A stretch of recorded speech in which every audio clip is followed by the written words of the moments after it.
Shalom dan selamat sahabat kepada seluruh teman-teman dimanapun berada. Kembali lagi bersama dengan saya, Ariel Kurnaidi. Dan pada hari Sabat ini kita akan kembali untuk mempelajari pelajaran sekolah sahabat kita di kelas Cornerstone. Dan pada hari Sabat ini kita tiba di pelajaran yang kedua dengan judul Fokus kepada Nabi.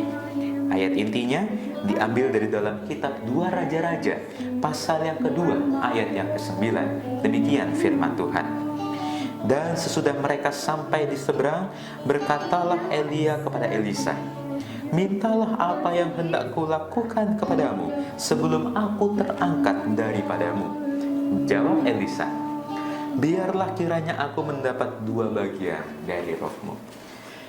Pada hari Sabat ini kita akan mempelajari kisah tentang 2 orang nabi. Yang pertama Nabi Elia dan yang kedua Nabi Elisa.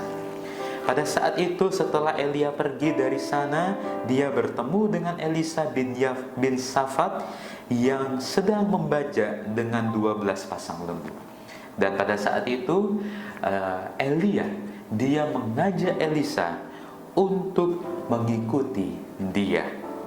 Di sini dikatakan akhirnya Elia mendekat kepada Elisa dan dia melemparkan jubahnya kepadanya.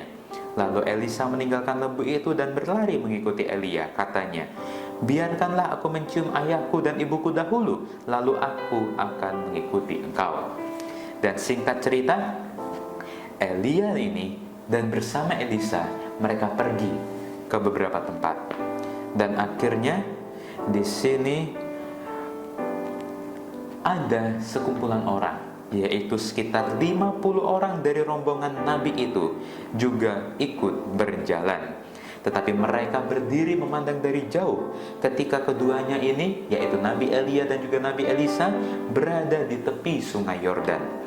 Kemudian Elia dia mengambil jubahnya dan digulungkannya jubahnya itu dan memukulkan jubahnya itu ke atas air sungai Yordan itu. Dan terbagilah air itu menyebelah,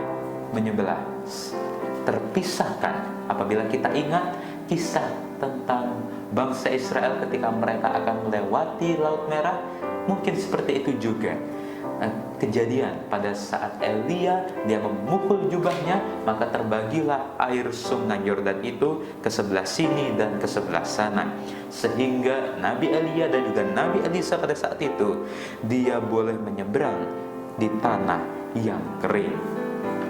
Dan pada saat mereka sudah sampai di seberang sana, berkatalah Elia kepada Elisa, "Mintalah apa yang hendak kulakukan kepadamu sebelum aku terangkat daripadamu." Kita tahu bahwa pada saat itu Nabi Elia dia akan terangkat ke sorga. Oleh karena itu dia berkata kepada Elisa, "Minta apa saja sebelum nanti aku boleh terangkat ke dalam kerajaan sorga." Kemudian jawab Elisa, "Biarlah kiranya aku mendapat 2 bagian dari rohmu." Dan mendengar jawaban dari Elisa itu, Nabi Elia ini heran dan juga bingung dengan permintaan dari Nabi Elisa. Kemudian berkatalah Elia, "Yang kau minta itu adalah sukar. Tetapi jika engkau dapat melihat aku terangkat daripadamu, akan terjadilah kepadamu seperti yang demikian. Dan jika tidak, tidak akan terjadi." Dan singkat cerita, akhirnya Elisa ini boleh melihat bahwa ada sebuah kereta turun dari sorga dan mengangkat Nabi Elia hingga dia boleh hilang di dalam awan-awan. Dan akhirnya permintaan Elisa pun terkabulkan.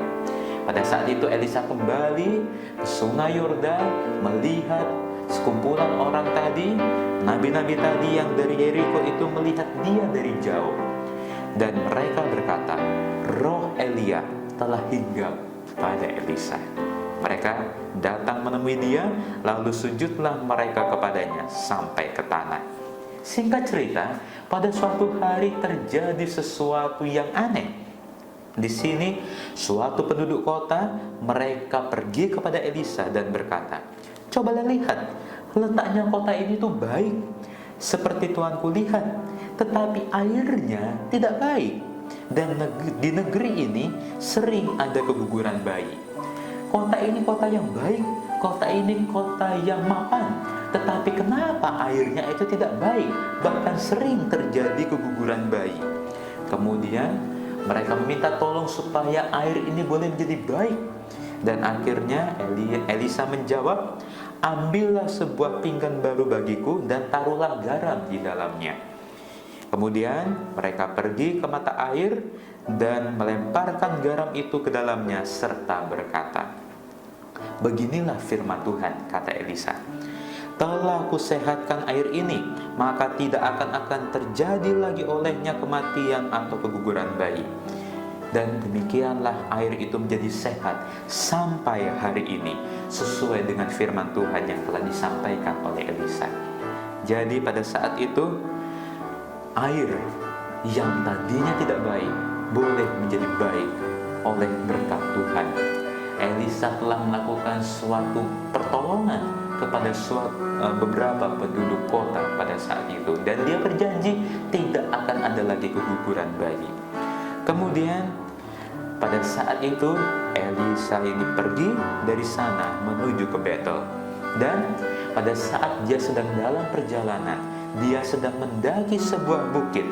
Ada sekumpulan anak yang memandang Elisa ini. Mereka bergurau mungkin dan berkata, mencemooh Elisa ini. Dia berseru kepada Elisa, naiklah botak, naiklah botak. Tentu ini mungkin merupakan suatu kata-kata yang bergurau atau kata-kata yang mungkin sepele. Tetapi di sini anak-anak itu dia telah mencemoohkan nabi Tuhan. Kemudian berpalinglah ia ke belakang, dan ketika ia melihat mereka, dikutuknyalah mereka demi nama Tuhan. Dan kita tahu ceritanya bahwa pada saat itu akhirnya keluarlah 2 ekor beruang dari hutan, lalu mencabik-cabik mereka 42 orang anak. Dari sana pergilah ia ke Gunung Karmel, dan dari sana pula kembalilah ia ke Samaria. Teman-teman, pelajaran yang bisa kita ambil pada hari Sabat ini adalah, satu kutipan mengatakan, bahkan setelah Elisa dipanggil oleh Allah dan kepadanya diberikan 2 porsi roh, tidak menjadi jaminan bagi dia untuk mendapatkan rasa hormat dari pengikutnya. Pada saat itu dia telah menjadi seorang nabi. Pada saat itu dia telah menerima berkat, yaitu 2 kali lipat roh dari Elia. Tetapi tidak menjadi jaminan untuk dia dapat dihormati oleh orang-orang. Di sini dikatakan bahwa di dalam buku Alfa dan Omega jilid 3 halaman 183 dan 184, kependetaan lebih daripada berkhotbah. Hal itu berarti mendidik orang-orang muda sebagaimana Elia mendidik Elisa, mengambil mereka dari pekerjaan-pekerjaan biasa dan memberikan kepada mereka tanggung jawab dalam pekerjaan Allah. Tanggung jawab kecil, yaitu tanggung jawab yang kecil-kecilan pada mulanya, lalu yang lebih besar bila mereka telah kuat dari berpengalaman. Jadi teman-teman, pada saat ini kita diajarkan janganlah kita mengejek Nabi Tuhan, janganlah kita mempermainkan Nabi Tuhan atau yang sekarang kita sebut dengan pendeta. Janganlah kita mencemooh mereka. Mereka juga adalah manusia biasa, tetapi mereka adalah manusia yang spesial. Oleh karena mereka telah diurapi oleh Tuhan untuk menjadi hambanya, untuk menjadi seorang pendeta. Dan tugas pendeta bukan hanya berkhotbah, tetapi dia boleh mendidik orang-orang muda. Dia boleh mendidik kita semua untuk boleh mengambil bagian tanggung jawab yang kecil mungkin awalnya, tetapi apabila kita setia dalam tanggung jawab yang kecil itu, kita akan diberikan tanggung jawab yang besar. Jadi 2 pelajaran yang bisa kita ambil. Apabila kita membutuhkan pelayanan, kita boleh datang kepada pendeta, maka pendeta akan melayani kita. Pendeta boleh mendidik kita, dan kita jangan mencemooh mereka, kita jangan mengejek mereka, oleh karena mereka adalah nabi-nabi Tuhan yang telah diurapi oleh Tuhan. Inilah video pembelajaran sekolah Sabat pada hari Sabat ini, dan kalau teman-teman semua suka silahkan untuk di like videonya dan juga komen di bawah, dan yang belum subscribe saya ingatkan untuk di subscribe, dan jangan lupa untuk dinyalakan tombol loncengnya supaya teman-teman boleh mendapatkan notifikasi jika saya mengupload video terbaru. Sampai jumpa di video pembelajaran sekolah sahabat selanjutnya. Tuhan Yesus memberkati kita semua.